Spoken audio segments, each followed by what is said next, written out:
Hey everyone, welcome to the House of Fi. Today I'm super excited because today I'm going to be talking about this YouTube channel and how it figures into our financial independence journey.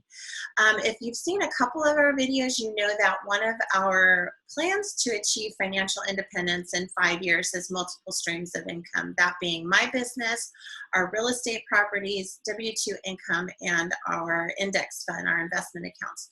So YouTube figures into that as part of my business.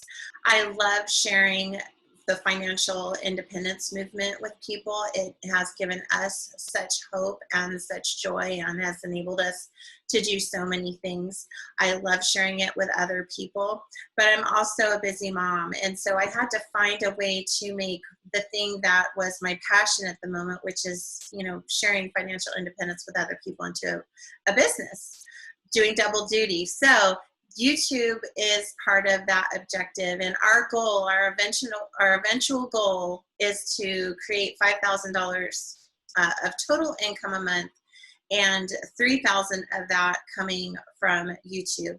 We're nowhere near that, but we'll track that journey. So that's part one of today's video. And then part two is I wanted to share with you our growth. I've had this YouTube channel for quite a while, but we've seen a lot of growth just in the last month or so. And I want to share you exactly what happened and the steps that we took to get to that growth. So stick around for about 6 seconds and we'll be right back.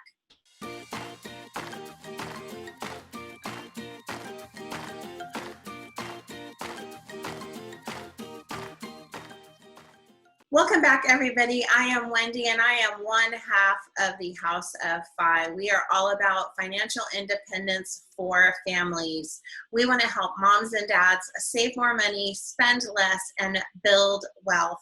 We found this community about 3.5 years ago, and it changed our lives. And so we want to share that with other moms and dads. So if you want to get notified of when new videos come out so that you can keep learning more about financial independence and some strategies that we used and just information, good stuff, just go ahead and click that subscribe button. And while you're at it, why don't you like it so YouTube knows to share our information with other people.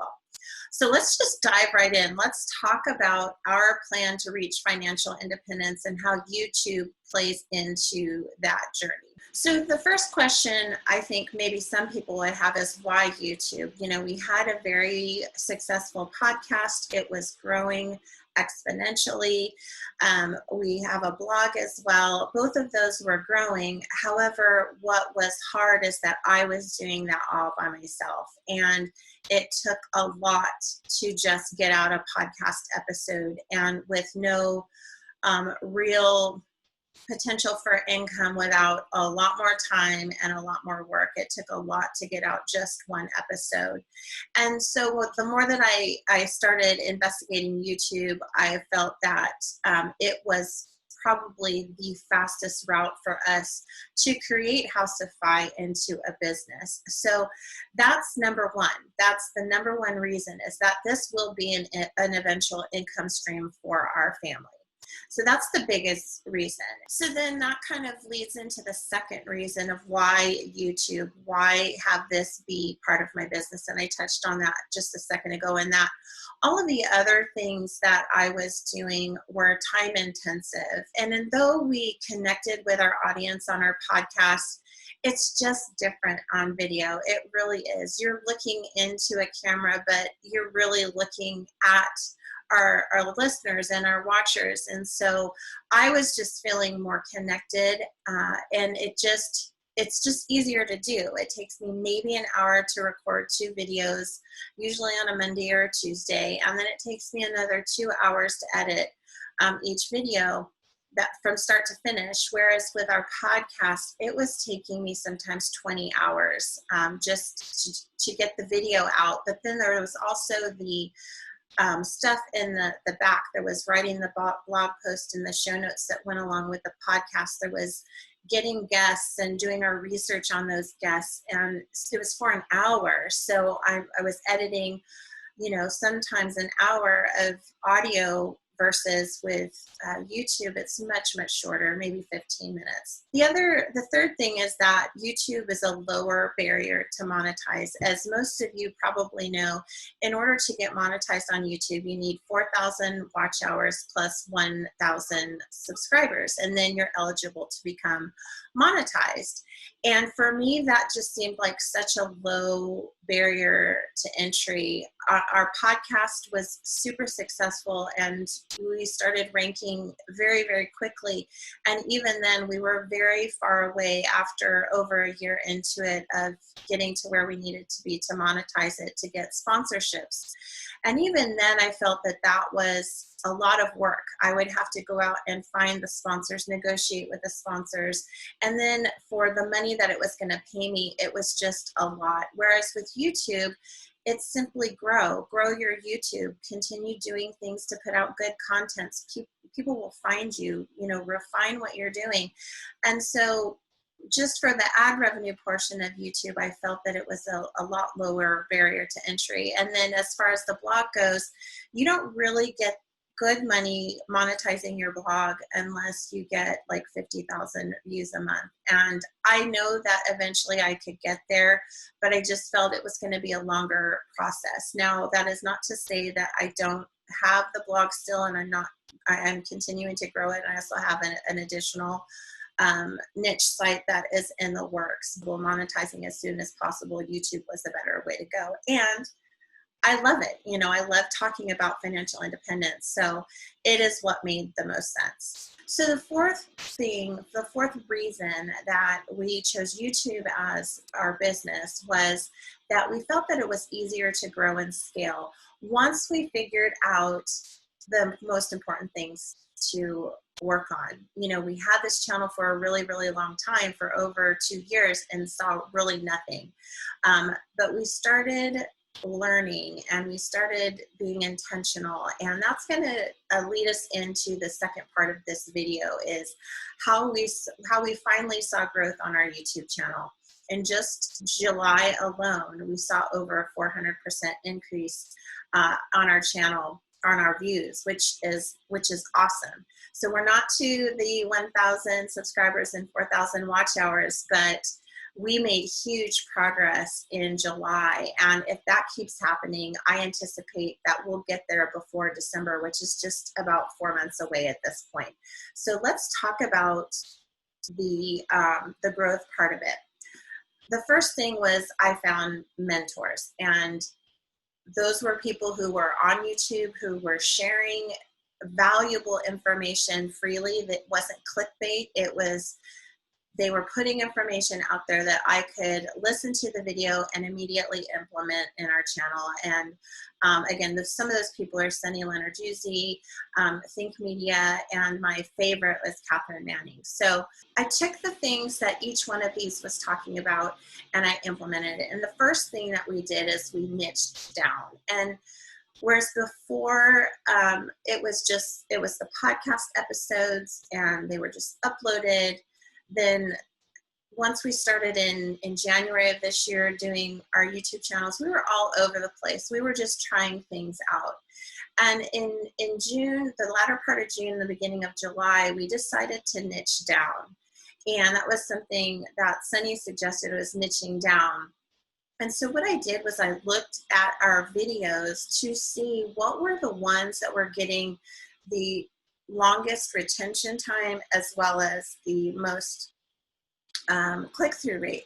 So I'm going to share my screen now to kind of just give you an example of that. Okay, so I'm in my channel analytics and I'm going into the more details of those and showing each one of the individuals. And so the first thing that I did was, of course, I wanted to look at the ones that were getting the most views, and those are right here. So I wanted to look at the click-through rate and look at the videos that were getting at least 5% and see if I can find any commonalities in those. And as you can see here, we've got this one where it's liquid net worth. We've got our retire earlier 5-year plan. I ignored the stimulus checks because that was more of a trend. But what I started seeing was the more popular videos were the videos, let's move this over here, that had to do with specifically financial independence. And so from looking at the click-through rate, I would then go in and look at the retention rate. I wanted to see, okay, well, if people are clicking, let's see how long they're staying on, because if they're staying on longer, then that counts for more watch time. So it's not just that somebody watches the video, it also matters, you know, are they staying on?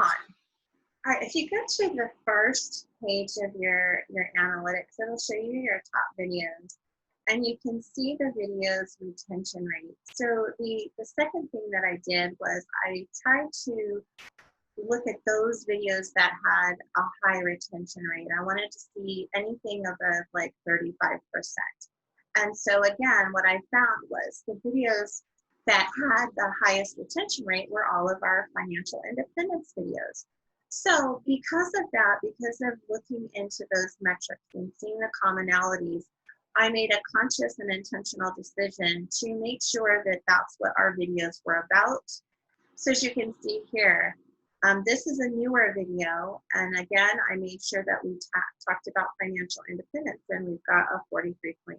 So from there, after I figured it out that what our niching down was going to be was being very specific about financial independence, the second thing that I did was I really started doing keyword research. For that, I'm using both TubeBuddy and vidIQ.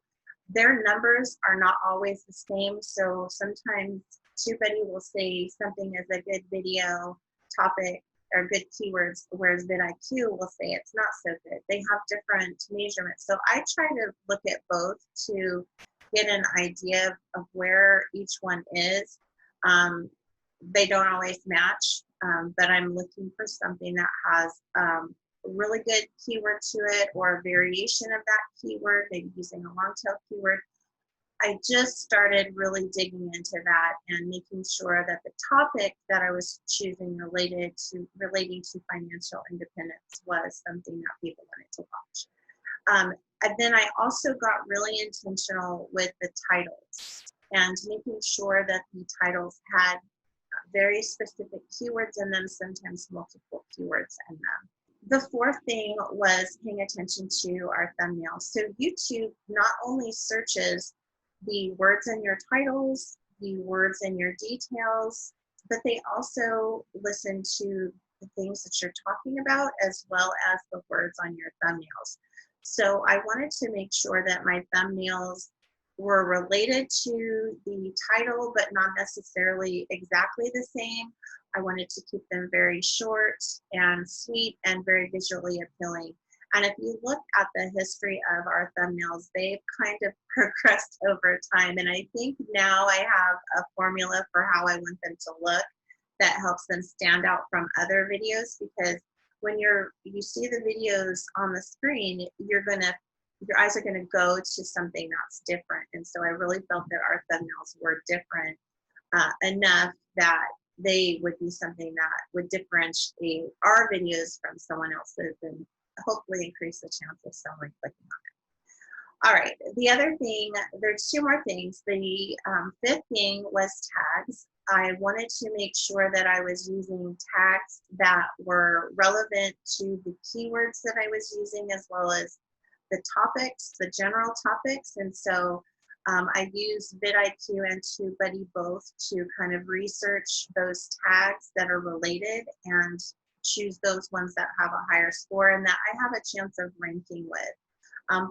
Both of those have features where you can see where you rank with your tags, and I think that takes practice. So again, that's something that I pay attention to, is making sure that the tags are related to my keywords or a variation of the keyword that maybe I didn't put in my title, just so it's very super crystal clear to YouTube. This is what I'm talking about. This is what my video is about, so that when people are out there searching for stuff or looking at stuff, YouTube will say, hey, Wendy has something that's very similar to that. You'd probably be interested too. Here you go. We're going to suggest it, or it comes up on their homepage, etc.